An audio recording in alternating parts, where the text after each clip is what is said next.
Olá, olá pessoal, bom dia para todo mundo. Olha só, nós vamos fazer duas coisas hoje, tá?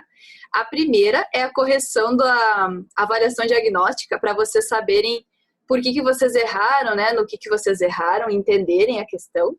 E a segunda coisa é fazer a introdução do capítulo 10, que a gente vai iniciar hoje. Vamos lá. Eu vou compartilhar minha tela com vocês, só para a gente fazer a correção do teste aquele, bem rapidinho.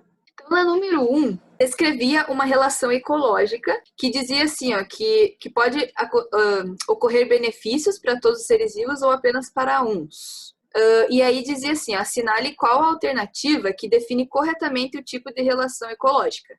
Aí vocês tinham que ver se a relação e a descrição dela estavam corretas, né? As duas condiziam. A correta, gente, era a letra C. Era a única que estava condizendo. Certinho, olha só a descrição. A sociedade é uma associação dos seres de espécie, tá certo? Na qual cada indivíduo tem uma tarefa, caracterizando assim uma divisão de trabalho.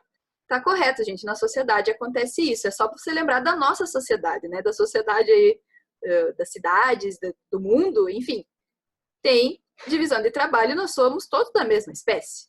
Agora as outras estavam todas erradas, olha só. A letra A dizia que no pedatismo um organismo se beneficia sem prejudicar o outro. Da onde? Parasita prejudica o outro, né? Tá errado isso aqui. É falso, digamos, né? Se fosse verdadeiro ou falso, isso aqui seria falsa. Na letra B, não, é predatismo. Mas a mesma coisa, ó. Predatismo. Um organismo se beneficia sem prejudicar o outro. Tá errado porque quando eu caço o outro para comer, eu acho que o outro se prejudicou um pouquinho, né? Ele morreu. Então, prejudica sim. E a letra B diz que no parasitismo o organismo se alimenta das sobras de alimento de outro. Não, o parasita fica dentro do corpo, né, do hospedeiro e vai prejudicando ele por dentro. Não tem nada a ver isso aqui. E a letra D, o mutualismo é uma associação entre indivíduos da mesma espécie, unidos fisicamente uns aos outros. Não, o mutualismo acontece entre seres diferentes. E nunca são unidos fisicamente aos outros, tipo, é raro isso aqui acontecer. Isso aqui, na verdade, é a descrição do quê? Da colônia, lembrei. Mas vamos lá, vamos para 2. A 2 era sobre o peixe palhaço e a anêmona. Então, para quem não sabia, a anêmona também é um bichinho. Só que é um bichinho que fica paradinho. E os tentáculos dela, essas coisinhas aqui, são tóxicas. Se qualquer outro peixe chegar aqui, ele meio que leva um choque, sabe? Queima os outros peixes. Só que o peixe palhaço ele tem uma proteção especial que permite que ele consiga chegar perto da anêmona e dos seus sem se queimar tanto quanto os outros. E por isso então ele consegue viver dentro da anêmona. Né? Ele faz a anêmona de casinha. E aí pergunta qual é a relação ecológica que existe entre os dois, entre a anêmona e o peixe palhaço. Aqui, gente, é a letra E, tá? Protocooperação. A protocooperação é um tipo de mutualismo, onde um ajuda o outro. O peixe palhaço tem casinha para morar e a anêmona se beneficia porque ela consegue daí pegar os restos de comida que o peixinho deixa para trás. Então, os dois se beneficiam e aí a gente chama de protocooperação porque se eles se separarem, digamos que o peixe palhaço não queira mais morar ali e ir para outro lugar, eles conseguem sobreviver sozinhos, sabe? Eles não dependem um do outro para sobreviver. A anêmona consegue se alimentar sozinha e o peixe palhaço consegue achar outro lugar para morar também, sem problema nenhum. Por isso que é protocooperação. Não é competição, porque eles não competem por coisas. Não é mimetismo, porque mimetismo não é uma relação ecológica, é um tipo de adaptação. Parasitismo, muito menos, não, nenhum dos dois é parasita. E também não é predação, porque o peixe palhaço não come a anêmona e nem a anêmona come o peixe palhaço. Então, a única que sobrava aqui era a letra E. Número 3. Aqui falava sobre um peixe que comia as larvas dos mosquitos da dengue dentro da água. E os ovinhos, né, as larvinhas dentro da água. E perguntava, então, qual era a relação ecológica que existia entre esse peixe e o mosquito. Bom, se o peixe come o mosquito, né, e o ovo do mosquito, ele está o quê? Predando aquele mosquito. Ou seja, então a relação é de predatismo. Letra D. Canibalismo nada a ver, né? Porque se for, seria um peixe comendo um outro da mesma espécie. Então, não é esse.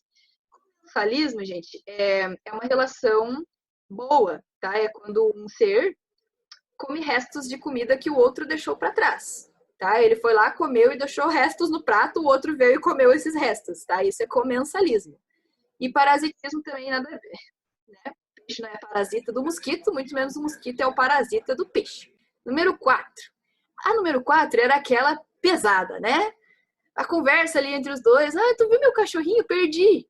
E ele disse, ah, não vi, mas tu viu minha cobra? Olha que massa minha cobra. E a cobra tinha comido o cachorro da pobre moça, né? Eu ficaria como? Arrasadíssima. Triste demais, né? Eu iria chamar, sei lá o quê, para levar essa cobra embora, né? Tipo, pesado. Mas ok, qual é a relação ecológica entre a cobra e o cachorro que foi comido? Bom, se a cobra comeu o cachorro, é porque ela também predou o cachorro. Pobre do cachorro, gente. O Rex morreu. Então, aqui é a letra D, gente. Predatismo. Predação, por favor, né? Aonde que a cobra cooperou aqui com o pobre do cachorro? Só se o cachorro cooperou para ela comer, né? Tipo, não tem nada a ver. Inquilinismo é aquele que alguém mora em outro ser vivo. Não dá para considerar que o cachorro está morando na cobra, né? Acho que não. Parasitismo também, nenhum está parasitando o outro. Mutualismo, muito menos. Eu acho que o cachorro aqui, nesse caso, não foi nem um pouquinho beneficiado. Apenas a cobra. Número 5, aqui vocês tinham que escrever. Um cão que está mal cuidado estava repleto de carrapatos e pulgas adultas entre os seus pelos. Sobre isso, responda: que tipo de relação ecológica desarmônica existe entre os carrapatos e o cão? Aqui já estava mencionando que era uma relação desarmônica. Então você não precisava colocar que era uma relação desarmônica, tá? Você só ia repetir. Você tinha que colocar o nome certinho de que tipo de relação é essa. E essa aqui é o parasitismo. Não adianta só colocar, é uma relação desarmônica. Tá, isso eu já sei. Eu quero saber qual é a relação desarmônica. Então aqui é o parasitismo. A pulga é um parasita do cachorro. E o carrapato também. O carrapato, para quem não sabe, igual a pulga, ela suga o sangue. Prejudica o cachorro, não é legal. Número 6. Sei que a taiga também pode ser chamada de floresta de coníferas. E essa aqui foi complicada de corrigir, viu? Por que ela é chamada de floresta de coníferas? Daí um monte de gente escreveu assim, porque existem árvores do tipo coníferas. Ok, Mister Óbvio. Acho que tá, né? Ok. Mas eu queria que vocês explicassem por que é coníferas, né? Da onde vem essa palavra coníferas? Então, assim, quem colocou floresta de coníferas, eu dei meio certo, tá? Porque, assim, é óbvio que é uma floresta porque tem árvores que são coníferas. Só que eu queria saber por que são árvores coníferas, tá? Por que tem esse nome? Então, daí, quem colocou que era porque tinha os pinheiros, eu dei um ok. E para quem colocou que era porque tinha árvores em forma de cone, eu também dei um ok, tá? Essas duas, então, seriam as mais corretas. Número 7. Tem que ler a afirmativa, gente. Aqui estava falando que era um lugar muito quente, o clima muito intenso, muito quente, as plantas tinham que ter uma capacidade muito grande para sobreviver ali e transpirar e não sei o quê. Qual é o único bioma que tem um clima intenso e muito quente? Não é o Cerrado e nem a Caatinga. Eu disse, fui bem clara na hora que a gente foi fazer as revisões, na hora que a gente foi estudar, que vocês não precisavam estudar os biomas brasileiros. E teve gente que estudou e confundiu um monte isso aqui. Teve muita gente que colocou biomas brasileiros. Então aqui, gente, não era Cerrado, não era Caatinga. É deserto. Número 8. Esse aqui estava falando que tem um clima muito frio, um ambiente muito seco, pouca chuva, se tem chuva em formato de neve, o solo está sempre congelado, só tem 2 meses de verão. As plantinhas herbáceas, que são, como é que é? Gramas, capim, musgo e junco. E aí os animaizinhos, né? Lebres, raposas, lobos, e a maioria migra quando quando tá muito frio, né? Gente, qual é o mais frio de todos? Que fica só nevando, não tem planta nenhuma, só tem capim e musgo. Isso aqui é tundra. E teve gente que não botou tundra. Então tinha uma representação de um bioma, numa imagem. E adivinha qual foi a resposta que o povo botou aqui? Claro, floresta amazônica, porque eu pedi para estudar os biomas brasileiros, né? Teve gente que botou floresta amazônica. Gente, tá errado? Não tá errado. É a foto da floresta amazônica. Só que quando a gente estudou biomas mundiais, que tipo de floresta é a floresta amazônica? É uma floresta pluvial, tá? Então aqui é floresta tropical, enfim. É isso que você devia ter colocado aqui, tá? Não era para focar nos brasileiros. Socorro. Número 10. E o pessoal até que acertou. Botou campos, botou savana. E é exatamente isso, né? Pode ver até as zebras. Acho que é zebra. Se não é zebra, é gnu. Só pelos bichos tu já conseguia saber qual era esse aqui, né? E aqui estão as nossas coníferas, pinheiros. Então temos a taiga. Esse aqui, acho que o povo também acertou. Número 12. O dia solar é baseado no quê? Dia solar é baseado no movimento de rotação, gente. Sabe quando a Terra dá um giro, anoitece e fica dia. Rotação da Terra. A 13. Para que servem as colorações chamativas de alguns seres vivos? É para se camuflar no ambiente. Era a única correta aqui. Olha as outras. As outras dava para eliminar, né? Para proteger e alertar os predadores. Por que eu vou ter uma cor chamativa para proteger o meu predador? Não estou entendendo. Essa aqui não tem nada. Letra B. Para chamar a atenção dos predadores. Claro, eu vou ter uma coloração chamativa para os predadores virem me comer. Exatamente. Também nada a ver, né? Isso aqui é mais lógica do que qualquer outra coisa. E a D diz assim, ó. Para tornar os predadores amigos. Quem dera a cor de um bichinho pudesse tornar o predador amigo, né? Ô, meu querido, gostei da tua cor, vamos ser amigos? Acho que não, né? Então aqui é só para se camuflar e se esconder. É para isso. 14. O que é a adaptação? Aqui é a letra D, né? Capacidade de se integrar ao ambiente buscando formas de sobrevivência. Então a adaptação só tem esse objetivo: sobreviver. Então, olha só, nada a ver a letra A, capacidade de se reproduzir com facilidade. O que a adaptação tem a ver com reprodução? Não facilita, não tem nada a ver, tá? Não se relaciona. Letra B, capacidade de se relacionar com os outros seres vivos? Não. A adaptação não é se relacionar com os outros seres vivos, isso se chama relação ecológica. Letra C, capacidade de se autocamuflar. Nem sempre, né, gente? Isso aqui, ó, vocês até podem achar que tá correto, mas assim, não são todos os animais que se camuflam, ok? Para se adaptar, tem animais que usam outras coisas, né? E outra coisa assim, ó, geralmente tem algumas coisas que acontecem no ambiente que a gente precisa se adaptar, que uma camuflagem não vai resolver. Então, por exemplo, vamos dizer lá que o camaleão tá com muito calor, tá um clima muito quente. Vai adiantar ele se camuflar para conseguir sobreviver ao calor? Não. Então, sabe, nem todos vão usar isso para se adaptar, ok? Então, a mais correta aqui, no caso, era a letra D mesmo. 15. Esse aqui, como acontece o ano bissexto? Isso aqui eu também tive que dar meio certo para alguns, porque tinha gente que só colocava assim, o ano bissexto difere do calendário, no calendário solar, por causa disso, sabe?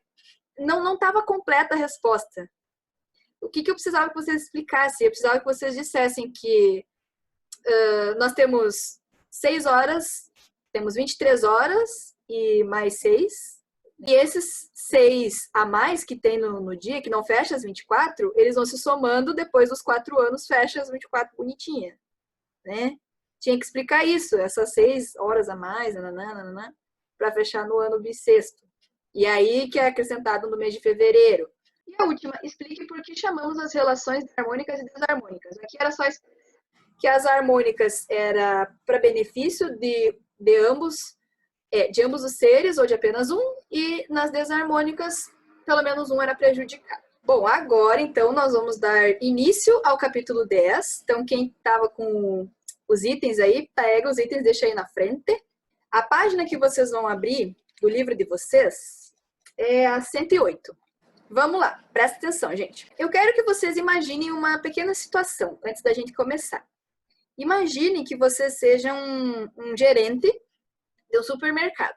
E aí você teria que pedir para os seus funcionários arrumar as prateleiras, né, com as mercadorias. Eles tinham que organizar as mercadorias lá nas prateleiras do mercado, para que todos os consumidores chegassem e tivessem um acesso fácil às mercadorias, né, para encontrar facilmente o que procura.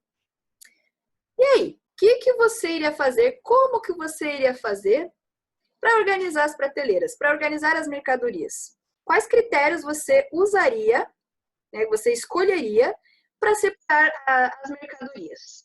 A Júlia colocou por ordem alfabética e tamanho. Legal. Por números, a Ellen falou por números? Você daria um número para cada mercadoria? Ah, tá.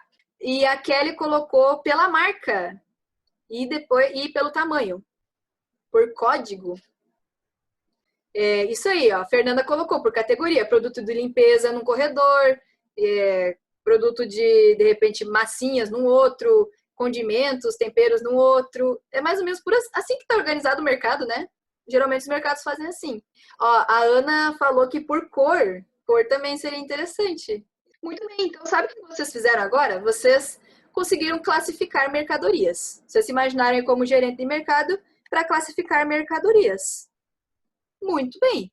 É exatamente isso hoje que a gente vai estudar. Com os seres vivos e a natureza, aconteceu a mesma coisa.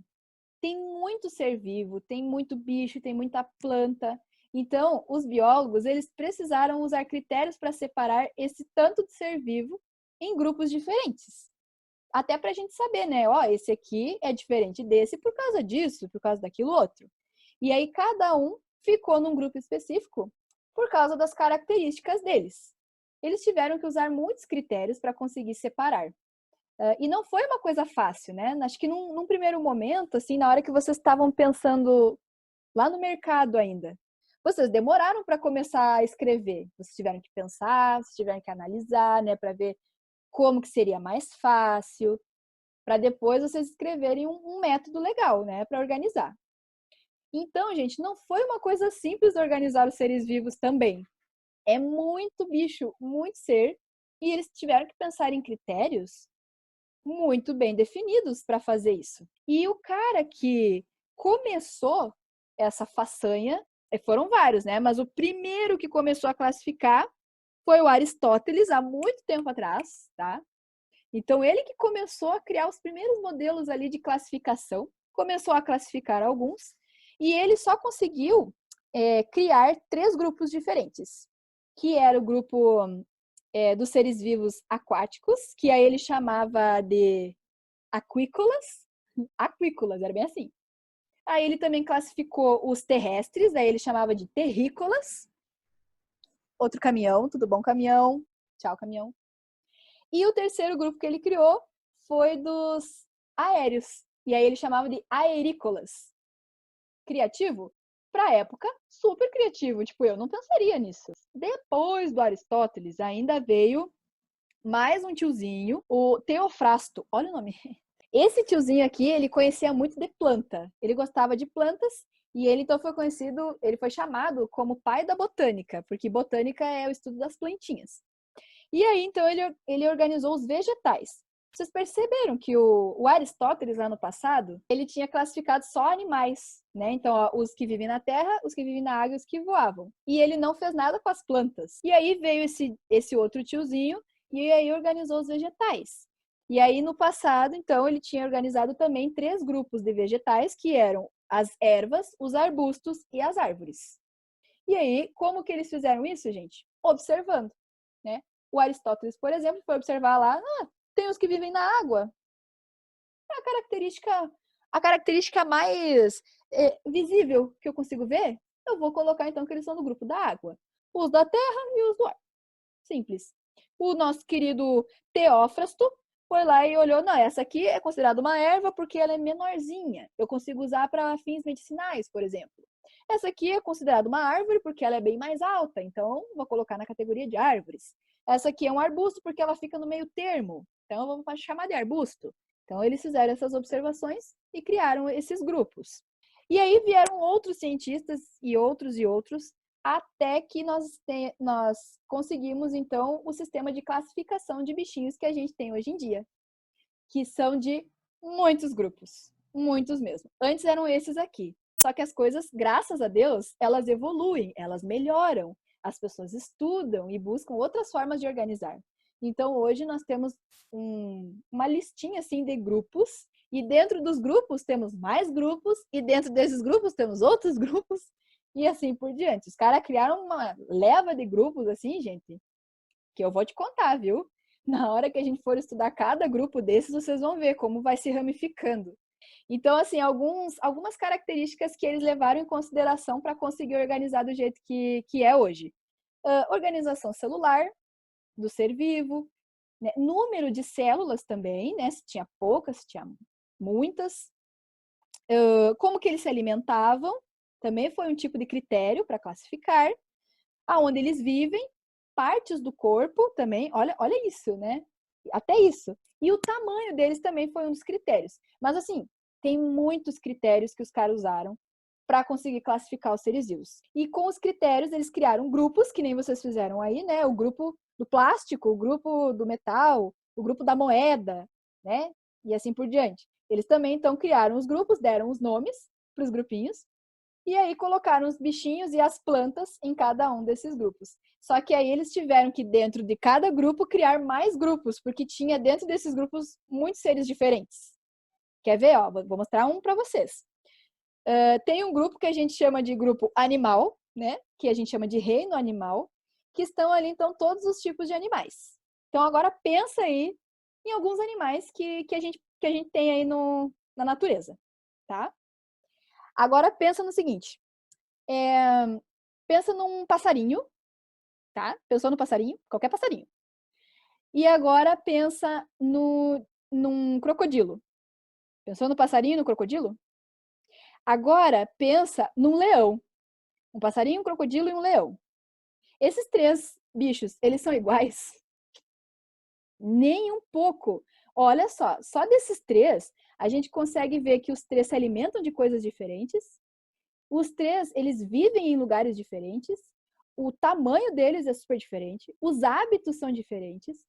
Então, só nesse grupo de animais, nós conseguimos ver três bichos que são muito diferentes uns dos outros. Então, eles tiveram que criar o quê?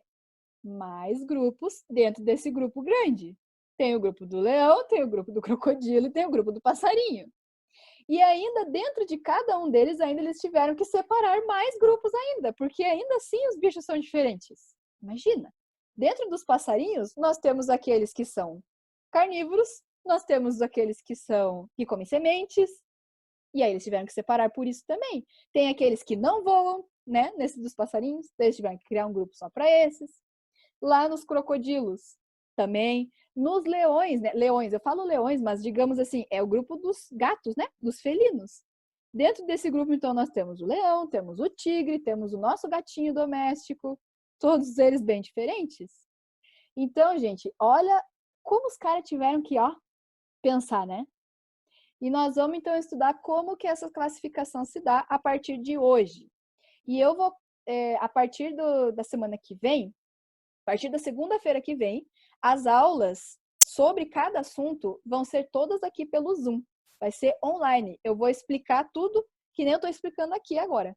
Tá? Eu não vou gravar vídeo e mandar para vocês. Vai ser tudo por aqui online. E aí depois vocês vão ler o assunto, vão fazer as atividades. Se tiver algum vídeo de complemento, vou mandar para vocês também, para vocês entenderem melhor. Então, assim, se organizem para estarem presentes na aula online, que é bem melhor de vocês interagirem, tá? É isso, gente. Um beijo e até segunda-feira. Tchau!